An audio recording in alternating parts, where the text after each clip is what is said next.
Welcome to Buckeyes Tomorrow Morning for Monday, November 13th. I'm your host, Tom Orr. The Minnesota game is in 5 days. The game against Michigan in 12 days. Ohio State set up what could be a very dramatic last couple games of the regular season with a 38-3 win over Michigan State inside the Horseshoe Saturday night. Today, you're going to be hearing directly from a couple of the people who helped make that happen for Ohio State, starting with head coach Ryan Day. This was a little bit of a different kind of a look and a different kind of feel for Ohio State, especially in offense this year. The Buckeyes have kind of come out of the gates sluggish quite a few times this fall, much to the frustration and consternation of their fans. Saturday night in the Horseshoe, though, a very different story. Buckeyes jumped out to a 35-3 halftime lead, really never felt seriously threatened. And that part of that first half game plan involved a very heavy dose of Marvin Harrison Jr. So was that part of the game plan? Just feed Marvin Harrison? Was that part of what Ryan Day wanted to do? Yeah, I mean, that's always the case. And it was great to have everybody back. It was great to have Cade back. It was great to see Trey running. It was good to have, Mech and Julian out there. Certainly Marvin made some big time plays early on in the game and really got us going. I thought the reverse was really well executed by the guys up front. You talk about a couple of those blocks that were made. G. Scott came around and set that edge, and then Marvin did the rest. But Josh Fryer was hustling down the field. I thought the O-line, the first group really did a nice job, and Trey ran hard. Kyle made some good decisions.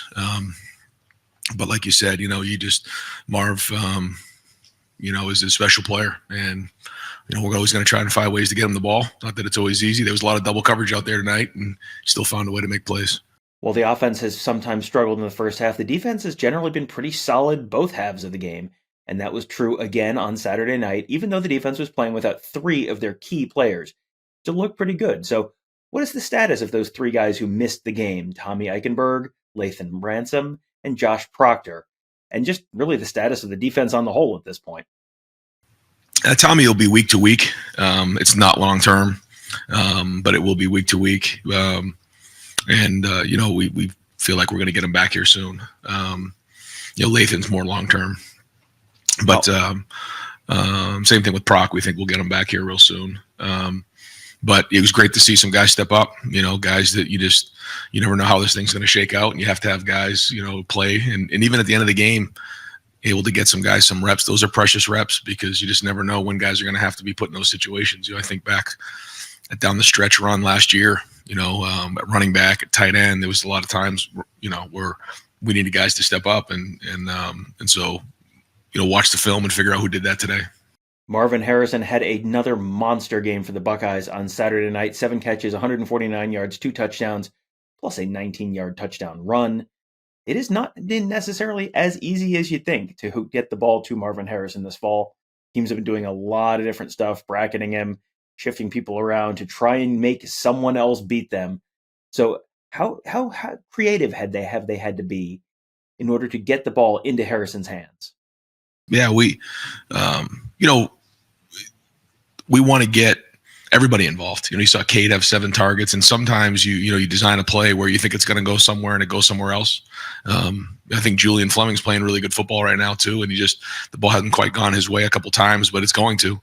And the same with Mech. Every week he's getting stronger, and we know what he can do. And then you got Trey and the running backs and Chip, and I thought Xavier ran hard today too and had a couple plays down the field, which was great. But you try to do everything you can to, put the guys in position to make plays, but ultimately they have to do it. And there were times tonight where he was double covered and he still got open. I think the one coming out of the half, pretty sure that was double coverage. He ran right through it, and I'll have to watch the film, but I thought Mecca ran a nice route too. I think he was probably open as well, but just every time that happens, other guys are going to be in one-on-one situations, and they have to be, willing to capitalize. And Kyle's got to find those guys. But I thought that happened tonight. Good to see us get off to a hot start there, and we're playing complementary football like that. That's our, that's what we can be, and this is where we want to be playing our best. Ryan Day will talk about matchup games when they're playing a team like Notre Dame or Penn State or Michigan. Those are games where he thinks the talent is equated, and it's really just a matter of how the individual matchups play out. Saturday was not really a matchup game. It was more of a mismatch game, really, from the start. So in a game like that where the talent is not equated, what's the biggest takeaway for him? I just feel like we're getting all of our pieces back, and I think you're starting to see our identity start to forge a little bit what we're doing on offense. And every year, sometimes it takes a little bit longer to figure that out. And I think you're seeing us play with more and more confidence. I think, that was, sorry to cut you off, Jerry. I think you guys were asking me this week about the game against Rutgers. And although it was a little clunky at times, I said that a lot of guys graded out well. And I felt like watching the film that was encouraging and it was coming. And so I kind of felt like something like this was right around the corner. We were knocking on the door. So, counting on this to continue to, push us forward with the momentum to, finish this season the way we should. If you have been on social media over the last week, you have undoubtedly seen Ohio State has launched its official Heisman campaign for Marvin Harrison Jr. Here comes the son, S-O-N, because he's the son of Marvin Harrison. Get it? Yeah. So you got it. And then in the first half of the game, Marvin Harrison Jr. got it. He had 3 touchdowns, 2 through the air, 1 on the ground. Was that part of the game plan? Was the launch of the Heisman campaign and the, hey, let's get Marvin Harrison some touchdowns game plan, were those things sort of related? No, you can't do that. You can't start to do that. And I know that that's going to be part of the conversation, but that award is for the most outstanding player, not the standard, the player with the most stats. And he certainly made a major impact on this game. Had 3 touchdowns, 2 passing, 1 rushing, but really only played a half of football. So no, we try not to focus on that. We just try to figure out what gives us the best opportunity to move the ball down the field, and because we have great weapons across the board, and that's what's great about having all of our guys back, at full capacity, and then the O-line really starting to make strides. The second half of Saturday's game against Michigan State looked a lot like the second half of a lot of spring games you've probably sat through in previous years. Ryan Day pulled his starters much earlier than he typically has, and seemed to be mostly just sort of looking to get out of there, get the game over with, and get on to the Minnesota game. Is that the way that Ryan Day would have played that game if it happened the same way back in September, or was that sort of a reflection of the realities of mid-November football? Probably not. Yeah, no, I think you're onto it. I mean, we know what's ahead of us. Trey didn't play in the second half. Cade didn't play in the second half. Mecca and Marv only played a drive, and then we started to get other guys in there. This has been quite a run for us, so it was good to get those guys, out of the game a little bit and cut their numbers down, because we know, where we need to be here. So, well, the Buckeyes were certainly not straining to get every possible point and every possible yard in the second half. Those snaps are still really valuable for the younger guys who got, in some cases, their first chance or some of their first or second chances to really get an extended run of play on the field. So, what can those young guys take from playing in a game that's really out of hand on the scoreboard? No, but it is competitive to them. Like, that doesn't matter. This is an opportunity. They practice. They've earned an opportunity to get on the field, and now they got to grab onto those reps. And some guys did flash, and that's where you see a guy on the field, and other guys, it's like sometimes we say they spit the bit. They don't quite handle it the right way, and they have to learn from that. So they're all gradable snaps on film, and it doesn't matter what the score is. That should have nothing to do with it. For example, just a young guy that just flashed to me was Calvin Simpson-Hunt on that screenplay. I mean, just what a great play for him to show up there. It's like, okay. So now the coaches see that, they say, wait a minute now. Maybe we should be looking at this guy, And that's kind of how, Carnell kind of came on, and you see, Brandon made the play in the Purdue game, that's part of it. So, great opportunity. And we'll look at those snaps and see where we're at. That was certainly one of, and quite possibly the best performance of Kyle McCord's young career as Ohio State starting quarterback. 24 of 31 for 335 yards, 3 touchdowns, all in just over a half of work. That is not a bad night's work. How does Ryan Day assess the play of Kyle McCord? I thought his feet moved better in the game, just watching the rhythm of the game, the feet. He started off pretty good in the Rutgers game, and then he started off a little better in this game. He's starting to the game's slowing down for him. You can just see that happening. Not that it's all perfect all the time. It's not. But when his feet are right and he's found the rhythm of the game, that's when he's playing at his best. And I threw some really nice balls tonight. One thing that helped Kyle McCord look as pretty good as he did on Saturday night, the return of Cade Stover after an injury.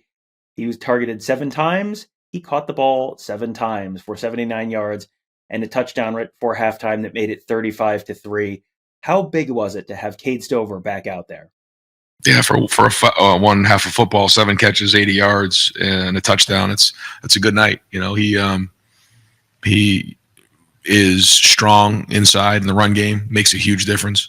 I thought G and Pat did a nice job when they were in there as well, but Cade is strong in there, and then he's become a weapon in the passing game, and he's in a situation where he's in a one-on-one a decent amount, and he's a big target, and he's making contested catches, and I think Kyle feels comfortable throwing to that big target, even when he is covered, like he was in the 2-minute drill. He's a big guy that you can throw him open like that, and he's going to make that catch, and that was a really nice play. So another guy who's, when we're working at full capacity, he's a big part of it. When you're playing a game where you're a big favorite going in, and the score is probably going to get out of hand, and hey, who is lurking just 2 weeks down the line.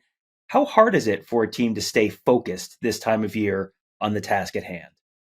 Coming off of last week, we really focused on, all right, now we're in November. We got to be playing our best in November. You play for championships here in November and December. This is where it all counts. And we wanted to take a step this week.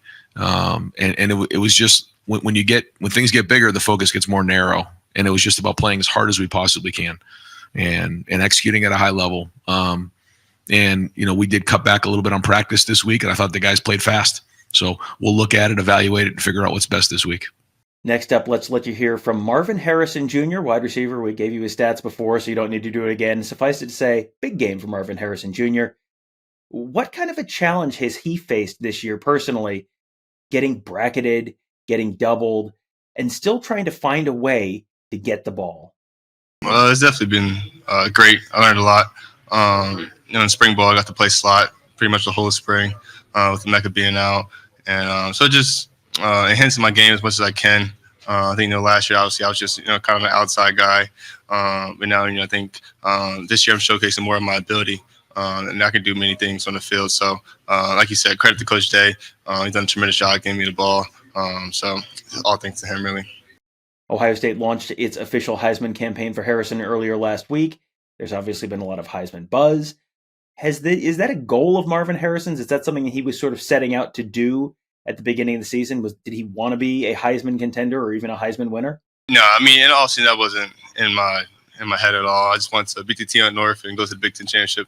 I've kind of been saying that all year. So those are the 2 goals I've had before the season even started. And I'm thankful to even be in the conversation.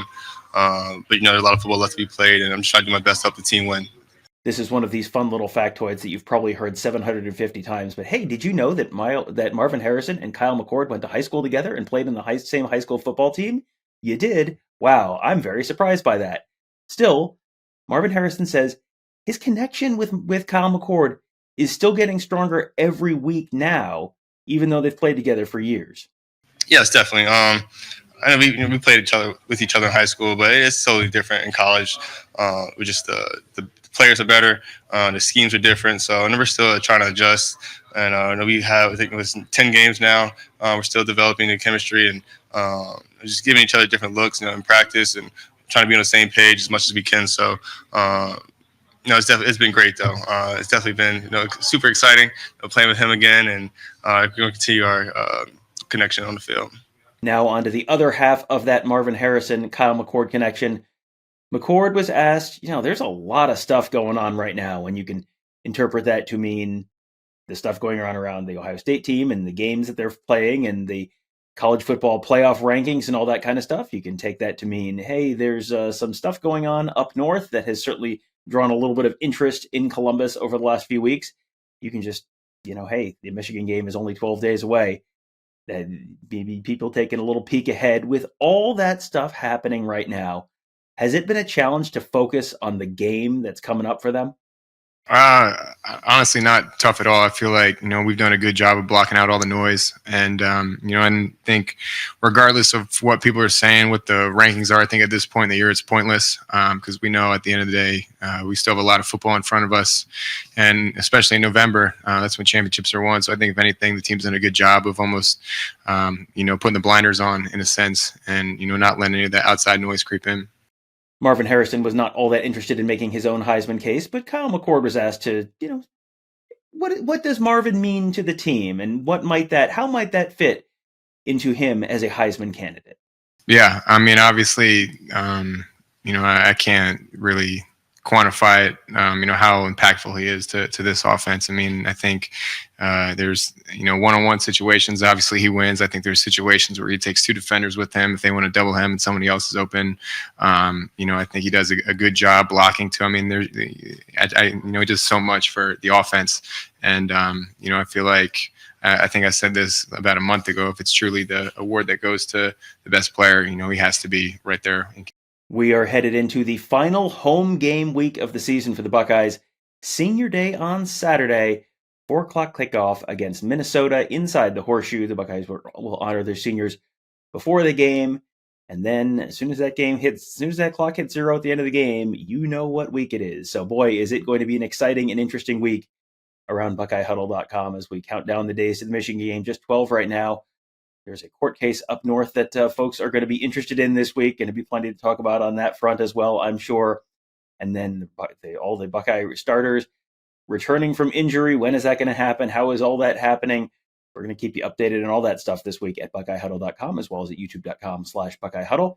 Make sure you're subscribed both places. You can get lots of video content, lots of live interviews and shows and all that kind of stuff on our YouTube channel. And then even more deeper content, much more of our team at BuckeyeHuddle.com. Kevin and Tony and I covering the team. Mark covering recruiting. Should be a very busy recruiting week as we sort of head into about a month away from early signing day. And of course, Ross and Mickey and Devin making you a smarter football fan with our team of X's and O's gurus, all at BuckeyeHuddle.com. Sign up today, get access to all of that and much more. That will do it for today. Thank you guys all for joining us. Have a great day. We'll talk to you tomorrow.